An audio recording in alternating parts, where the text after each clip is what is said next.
Okay, welcome to my second members only video. I am super excited because in this video, I'm going to tell you something that I haven't talked about on my channel. And that is why I don't like consumer wireless microphone systems and why you very rarely see any of them being used on this channel. And so thanks for subscribing to my membership because I want to make these videos. There are a whole bunch of videos that I want to make that I typically don't think work well with my regular style content, whether they be too opinionated or whether they be slightly off topic, or maybe they're only relevant to a handful of you out there. And so this video is one of those because I don't like bashing certain types of equipment like wireless microphone systems. But the reality is that I don't like them. I don't use them. I don't endorse them except for a handful of a select few. So let me tell you first why you don't see them on my channel. And it's because I get frequent emails from companies trying to send me wireless microphone kits, whether that be from any number of the current systems that are out in the market today. I have gotten emails from Godot, Hollyland, Joby has sent me an email about their Joby Wave. And I just don't, they all fall short. And it's because of a couple reasons. One, I appreciate the concept of having a built-in microphone that you can clip onto yourself that transmits wireless audio to your camera, to a receiver. Yeah, I get that. It's attractive. I have a Rode Wireless Go 1. And they were the originators of this style microphone. And at the time, I was super excited that they were releasing it because it was a consumer-grade wireless system that you could just throw on your camera. But the more and more I got into these things, the more and more I realized that they just feel like a marketing scam for content creators. And that's because typically I don't like the way the built-in microphones sound. I think the mic elements that are contained within the transmitters are just weak. They sound too tinny. They don't have great pickup patterns. Up until recently, while I would only buy systems or use systems that have a 3.5 millimeter input for a lav mic, none of them had locking jacks. So that was like a big downfall, right? Because the last thing you want to do is connect a lav, stick it in your pocket, and then have that connection come apart. I don't think that up until recently, I have wanted them to have internal recordings, and not until, I don't know, in 2023, have models come out that have had internal recording. And now I'm spoiled because I want them to have internal 32-bit float recording. And currently the only two that I know that have that are the Rode Wireless Pro system and the DJI Mic 2 system. And that's because I don't think that when you wear a wireless lav and it transmits to a receiver that plugs into your camera like a mirrorless or DSLR via a 3.5 millimeter TRS cable, that the audio being recorded in camera is as good as the audio being recorded internally on the transmitter itself.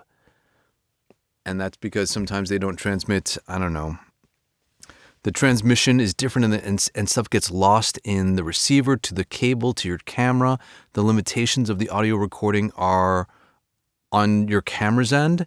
And so your camera may only record in 16-bit 44.1K, whereas An internal recording might record at a higher bit depth and sample rate, and you just, I don't know. So for me, having those wireless transmitters, they're just big, bulky. They don't clip on close well. They're not designed to do that all that great. They have lots of branding. They have lots of bright LEDs, and they are at least two other devices that need to be charged that you need to be mindful of. And so when it comes to all of those things, the convenience factor of having the audio sent to your camera, for me at least, would just be a scratch track, and I would use the built-in recording on that wireless transmitter as my final audio source.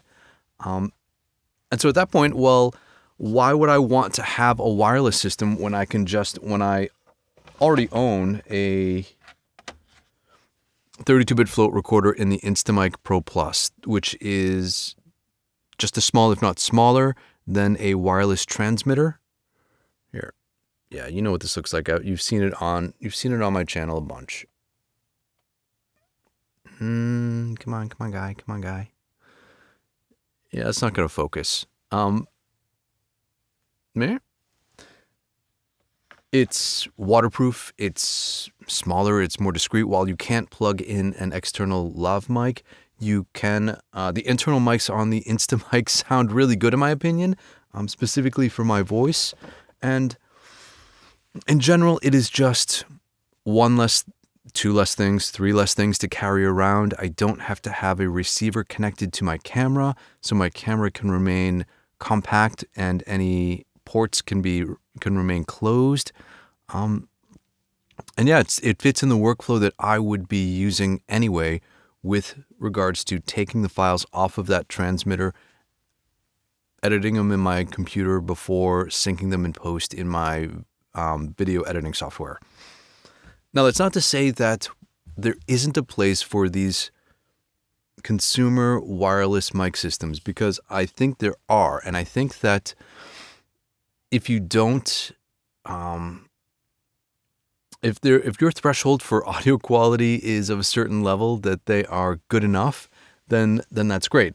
The problem is that there are so many out there at so many varying price points and so much misinformation, and content creators, small channels, big channels, get blasted with them, and they make video after video after video on all of these wireless systems, and you can't actually tell them apart audio-wise because the content creators are all over the place, and yeah, and some don't use them correctly, some have bad mic placement, some and I don't know about you, but I'm pretty tired of seeing or listening to wireless mic range tests, because the truth of the matter is I am never more than 20 feet away from my camera at any given time when I am creating content.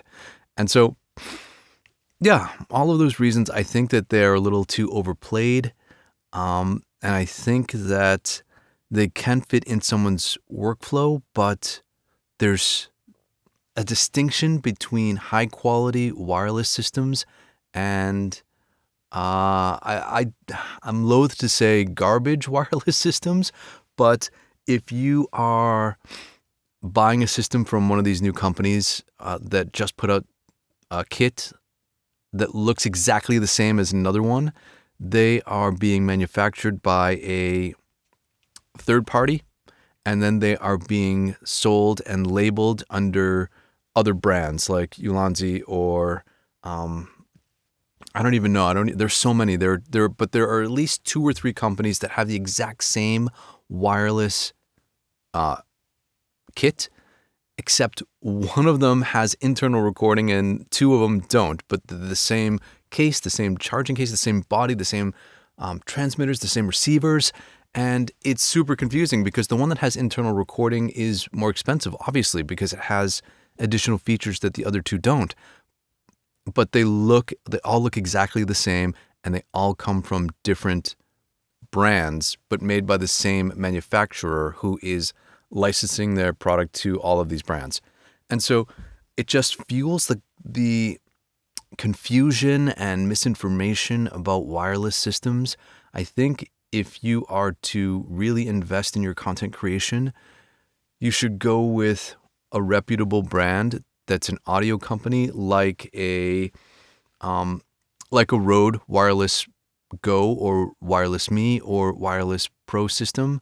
They tend to be significantly better at recording audio, but also having a sense of what content creators need with their audio recordings, as opposed to, and I mean, I can talk about brands because this is my member video, right? And only a select few of you are actually going to see this. It's not a public video.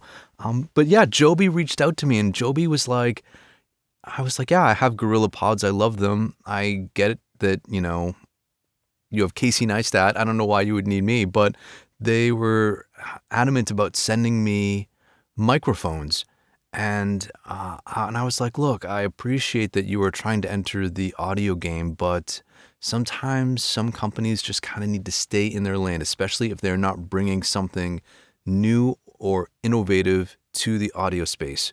And to wrap up, I mean, that's really what I'm excited for, where I think DJI is actually doing that, because their ability to have built-in receivers in their Pocket 3 and Action 4 cameras, where you don't need to have an external receiver connected via a cable to your camera to use a wireless system. For me, that is the pro that outweighs a lot of these cons. If I'm out and about in a situation where I don't think that I would, where the audio quality is less important than my ability to capture clean audio. Yeah. So I think for me, until I don't have one, unfortunately, and I didn't even invest in the DJI Mic 1 because while I wanted to, it did have a few shortcomings for me, and I was like, man, I don't think I want to invest in a well, it was like a $400 system at the time.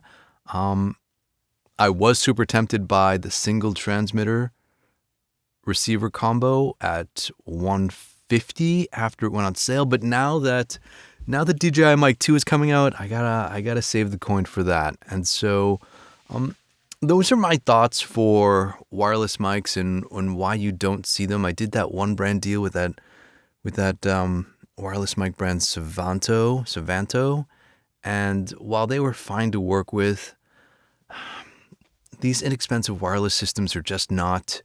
They're pretty much like disposable pieces of equipment that you can only really anticipate using for a handful of years, if that, before something better comes along, before they break, before their internal batteries don't charge anymore. And then you have to get another one anyway. And so that's my 2 cents. I hope if you like wireless mics that, yeah, it's cool with me, because I am super excited for what 2024 may bring with wireless microphones. And again, thanks so much for being a member, because it's your support that allows me to do these types of videos. And these are the ones that I really enjoy doing, where we get to have a conversation and yeah, without me having to necessarily edit or filter what I'm saying. So thanks so much for watching, and we'll talk again real soon.